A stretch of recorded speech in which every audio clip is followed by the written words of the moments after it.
காலபுருஷ சக்கரத்தில் 5வது ராசியாக வலம் வரக்கூடிய சிம்ம ராசிக்கு வணக்கங்க. நம்மளோட அதிபதி என்னவோ சூரிய பகவான் தான். ஒருத்தவங்களோட ஜாதகத்தில் இந்த சூரிய பகவான் வலுவாக இருந்துட்டா, சாதகமான அமைப்பில் உட்காந்துட்டா அவங்களுக்கு அதிகாரம் அரசியல் சொல்லிட்டு தூள் பறக்குங்க. சுற்றியுமே செம பாதுகாப்போட பயங்கரமாக ஆக்கிரமிக்க தோரணையோட கம்பீரமாக அரசர் மாதிரி வாழ்க்கையை கொடுத்துருவாரு. அரசாங்க உத்தியோகம் கண்ட வேலைக்கு உயர்வான வாழ்க்கை. ஆனால் இவர் அதிபதியே வச்சிருக்கக்கூடிய சிம்ம ராசிக்கு அந்த மாதிரி எந்த ஒரு சூழ்நிலை இருக்கா? கிடையவே கிடையாதுங்க. என்னதான் ஆளும் இருந்தாலும், அதிகாரம் தவறாக இருந்தாலுமே உண்மையாகவும் நேர்மையாகவும் இருந்தால் சிம்மத்துக்கு சிறப்பான வாழ்க்கைங்கிற பேச்சுக்கே இடமில்லாத மாதிரி தாங்க இருக்குது. இப்போ சிம்ம ராசிக்காரங்க யோசிப்பீங்க, அட போமா நீ வேற அதிபதி அந்த ஆள்லாம் எனக்கு கரெக்டாக பார்த்துருந்தா என்னத்துக்கு நான் என் வாழ்க்கையே வெளிச்சம், ஊருக்கே வெளிச்சம் கொடுக்குறாரு, கண்கண்ட தெய்வம் தான், எல்லாருமே நான் மறுக்கலை. ஆனால் அவர் என்னதான் பண்ணிட்டு இருக்காரு? போதாத குறைக்கு இந்த சனீஸ்வர பகவான் அஷ்டம சனியாக உட்காந்துட்டாரு. 8 திக்கில் இருந்தும் அடியோன்னு அடிக்கிற மாதிரி இருக்குது. எங்கே போனாலும், இங்கிட்டு போனாலும் ஜோனுமலை, அங்கிட்டு போனாலும் ஜோனுமலை, வடிவேல் சொல்கிற மாதிரி எங்களுக்கு பிரச்சனை மட்டும் தொடர்ந்துக்கிட்டே இருக்குதுங்க. அப்பா அந்த கதை கொடுக்குறாரு, அத்தனை கஷ்டத்தை கொடுக்குறாரு. அந்த வழியிலிருந்து உள்ளே போகிறதுக்கு ட்ரை பண்ணால் சரி டப்புன்னு மூடிடுது கதவு. ஸோ இப்படி வாய்ப்புகள் தட்டி போகுது, வாழ்க்கை வெளிச்சம் இல்லாமல் போச்சு. இப்படி இருக்கக்கூடிய நிலையில் யாரால் சிம்ம ராசிக்காரங்க இப்போ பாதிக்கப்பட்டுட்டு இருக்கீங்களோ அவரே உங்களுக்கு பாதுகாப்பை கொடுக்க போகிறாருங்க. உங்களை காப்பாற்ற நினைக்கிறதே அவர் தான். என்னம்மா சொல்கிற, அப்படி யாரு தான் எங்களை காப்பாற்ற போகிறாங்க? நீ நல்லாவே இருக்கக்கூடாதுன்னு நினைக்கிறவங்க முன்னாடி சிம்ம ராசிக்காரங்க சிரமங்கள்ல இருந்து உங்களை காப்பாற்றணும்னு நினைக்கிறது அஷ்டம சனி 8க்குள்ள அடிக்கிறாரு. என்ன பண்றதுங்க தெரியல, அவ்வளவுதான் என் வாழ்க்கை, அடுத்த 2.5 வருஷத்துக்கு கேள்விக்குறியா அப்படின்னு நினைக்கக்கூடிய உங்களுக்கு அவரே பாதுகாப்பு கொடுக்குறாருங்க, காப்பாற்ற நினைக்கிறாரு. அப்படின்னா என்னவா இருக்கும்? அடுத்த 138 நாட்களுக்கு சனீஸ்வர பகவான் வக்கரகதியை உட்காந்துட்டு உங்களுக்கு அதிர்ஷ்டமான பலன்களை அள்ளி கொடுக்க போறாருங்க. ஒன்றும் பயப்படாதுங்க. உன்னை அடிக்கலான்னு வந்தேன், ஆனால் உன்னை பார்த்தா பாவமாக இருக்குது, நீ ரொம்ப நல்லவனாக இருக்கேன், உனக்கு நான் பாதுகாப்பு கொடுக்குறேன், ஒரு 138 நாட்கள் ஒன்றுமே பண்ணாமல் நான் திரும்பி உட்காந்துக்கிறேன், ஓகேவா?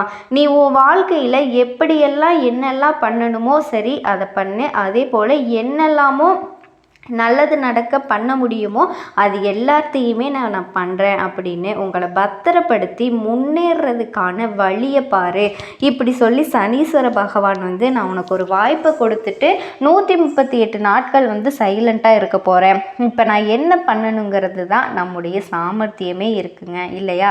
அதாவது சனீஸ்வர பகவானை நினச்சாலே மனசெல்லாம் பதறுதுமா, அவர் பார்வையில் சிக்கி தவிக்க போகிறேன் அப்படின்னு பயந்துட்டு இருக்கக்கூடிய உங்களுக்கு இந்த ரணகலத்தில் ஒரு கிளுகிழுப்புன்னு சொல்லக்கூடிய அளவுக்கு அதிர்ஷ்டம் தாங்க இனி வரப்போகுது. நிஜமாவா சொல்கிறீங்க அப்படின்னா ஆமாங்க. இந்த சனி பகவான் வக்ர பெயர்ச்சி அப்படிங்கிறது ராஜாதி ராஜ வாழ்க்கையும் மகா பொற்காலத்தையும் சிம்ம ராசிகளுக்கு ஏற்படுத்த போகுதுங்க. அதாவது இனி உங்களுக்கு சுப பலன்கள் கிடைக்கும். அதிர்ஷ்டகரமாக நிதி ரீதியாக, வணிக ரீதியாக, தொழில் ரீதியாக, உத்தியோக ரீதியாக, தனிப்பட்ட வாழ்க்கை ரீதியாக நல்லா இருக்க போகிறீங்க. ரொம்ப வலுவான ஆட்களாக வலம் வர போறீங்க. ஜோதிட சாஸ்திரப்படி இந்த சனி வக்ர பயிற்சி அப்படிங்கிறது உங்களுக்கு பயணங்கள் கூட பணவரவு கொடுக்குங்க. நிதி நிலை வலுவாக இருக்கும், பணவரவு அதிகமாகும், நல்ல செய்திகள் கூட கிடைக்க பெறுவீங்க. இது எல்லாத்துக்கும் மேலே நடக்கிறது எல்லாமே உங்களுக்கு சாதகமாக நடக்கும். எதிரிகள் எல்லாம் உங்களுக்கு தீங்கு செய்ய முடியாத அளவுக்கு நீங்கள் உயர்ந்து நிற்பீங்க. ஒன்று அவங்க உங்ககிட்ட ஃப்ரெண்டாக மாறணும், இல்லையா விட்டுட்டு விலகணும். எல்லாத்துக்கும் மேலே அரசியல் துறையில் இருக்கவங்களுக்கும் ஆளும் கட்சிக்கிட்ட இருந்து ஆதரவு கிடைக்கும், வருமானம் பெறும். அதே போல் குழந்தையோட ஆரோக்கியத்தில் மேம்பாடு இருக்கும், கல்வியில் வெற்றி கிடைக்கும், வருமானம் அதிகரிக்கிறதுனால சொத்து சேர்க்கைக்கு வாய்ப்பு இருக்குங்க. தொழில் ரீதியாகவோ வெற்றி பெற போகிறீங்க. நிதிநிலை வலுவாக இருக்கிறதுனால நிறைய இடங்கள்ல முதல் மரியாதை கிடைக்கும். அதே போல கூட்டு வியாபாரம் செய்கிறவங்களுக்கும் புதிய வியாபாரத்தில் இருக்க போகிறவங்களுக்கும் தன்னம்பிக்கை கிடைக்குங்க. தைரியத்தோட நிறைய சவால்களை சர்வ சாதாரணமாக சாதிச்சு காட்ட போகிறீங்க. ஒட்டு மொத்தமாக சனீஸ்வர பகவான் உங்களுக்கு கருண பார்வையை தான் காட்டியிருக்காரு. இது சும்மா பொதுவாக சொல்லியிருக்கேங்க. இப்போ விரிவாக பார்க்கலாம். ஒட்டுமொத்த சிம்ம ராசி அப்படின்னாவே ஒரு காரியத்தை செய்கிற வரைக்கும் யோசிப்பீங்க, ஆனால் அதை முன்னேறணும் அப்படின்னு முன் வச்ச காலை பின் வைக்க மாட்டீங்க. அதை செஞ்சு முடிக்கிறோம், வெற்றியோ தோல்வியோ, தோல்விக்கு இடம் கொடுக்கக்கூடாது. முடிஞ்ச அளவுக்கு உசுரை கொடுத்தாவது வெற்றி அடைஞ்சிடணும். இதுதான் சிம்மத்தோட போக்கு. உங்களை பொறுத்த வரைக்கும் மற்றவங்கள நம்பி நம்பி நிறைய விஷயங்களில் துரோகத்தை பார்த்துருப்பீங்க, காலவாரி விட்டுருப்பாங்க. அந்த நிலை மாறுதுங்க. உங்களுக்கு துரோகம் செஞ்சவங்கெல்லாம் நீங்கள் தூக்கி எறிய போகிறீங்க. எந்த விதமான சிரமங்களையுமே சமாளிக்கக்கூடிய அளவுக்கு வாழ்க்கையில் வெற்றி கனியை பறிக்க போறீங்க. இதோட இந்த நேரத்தில் சிம்ம ராசி கொஞ்சம் கர்வமாக நடக்க போறீங்க. காரணம் கேட்டிங்கன்னா, நீங்கள் கர்வமாக நடக்கிறதே உங்களுக்கு துரோகம் செஞ்சவங்க முன்னாடி இதோட இது வரைக்கும் கடினமான சூழ்நிலையில் இருந்த சிம்ம ராசிக்காரங்க விடுபட போறீங்க. குடும்பத்தில் உற்சாகம் கரை புரளும். உங்களுடைய குழந்தைகள் பேர குழந்தைகளுக்கு மகிழ்ச்சி ஏற்படுங்க. உயர் பதவிகள் உங்களை தேடி வரும். சமுதாயத்தில் உயர்ந்தவங்களோட நட்பு கிடைக்குங்க.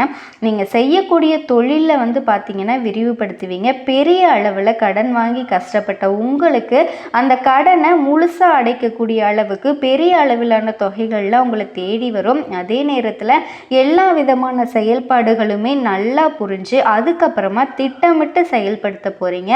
மன அழுத்தம் குறை, தெளிவான சிந்தனை வந்து உண்டாகுங்க. இதோட வம்பு வழக்கிலிருந்து விடுபட போகிறீங்க. ஒரு புதிய மனுஷனாக மாற போகிறீங்க.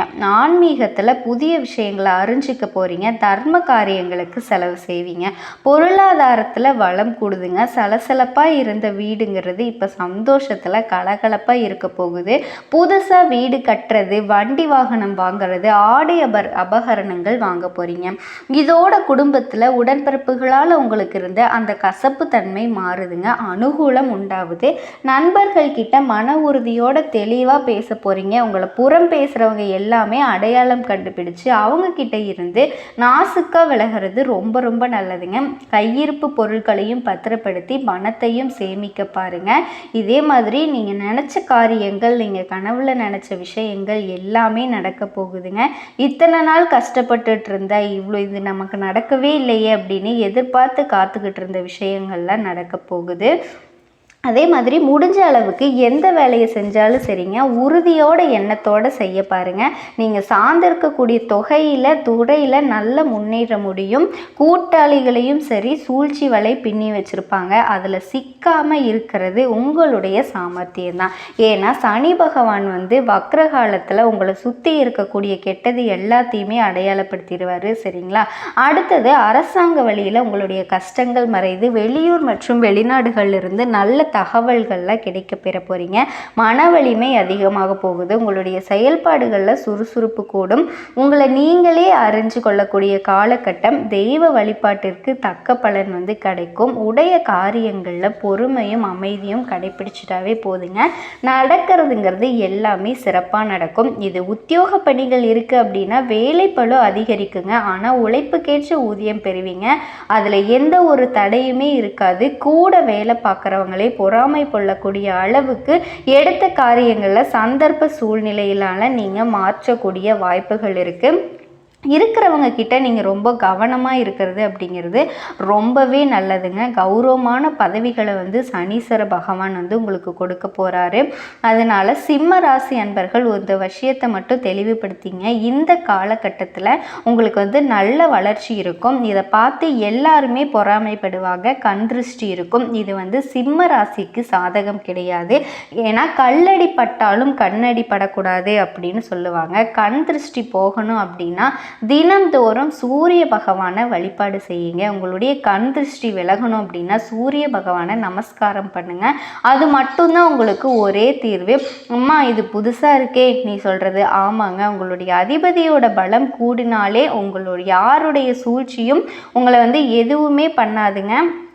இதில் வந்து கண் திருஷ்டியும் தவிடுபடி ஆயிரும். அடுத்து வியாபாரிகளை பொறுத்த வரைக்கும் நல்ல பொருளாதார வளத்தை காண போகிறீங்க. கொடுக்கல் வாங்கல் இருக்கிற சிரமங்கள்லாம் முடியுதுங்க. சுறுசுறுப்பாக செயல்பட்டு புதிய முதல் கூட லாபத்தை எடுக்க போகிறீங்க. உங்களுடைய மதிப்பும் மரியாதையும் அதிகமாகுது. அரசியல்வாதிகளை பொறுத்த வரைக்கும் நெருங்கிய நண்பர்கள் மூலமாக சில இடைஞ்சல்கள்லாம் வரலாம். முடிஞ்ச அளவுக்கு நீங்கள் என்ன பண்ண போகிறீங்களோ அதை வந்து மற்றவங்க கிட்ட ஷேர் பண்ணாமல் இருக்கிறது நல்லது. ஆண்களோ பெண்களோ சின்னவங்களோ பெரியவங்களோ என்ன வேலை செஞ்சாலும் சரிங்க, எந்த துறையில் இருந்தாலும் சரி, அடுத்தது நீங்கள் என்ன பண்ண போகிறீங்க, உங்ககிட்ட என்ன இருக்குது, உங்களுடைய பணம் என்ன இருக்குது, எதையுமே யார்கிட்டையும் தெரியப்படுத்தாதீங்க. இதுதான் ரொம்ப ரொம்ப முக்கியம். இனி வரக்கூடிய நாட்களில் சிம்ம ராசி அன்பு சொந்தங்களுக்கு அமோகமாக இருக்க போகுதுங்க. நீடித்த செல்வமும் நிலைத்த புகழும் பெற்று வாழ்க வளமுடன்.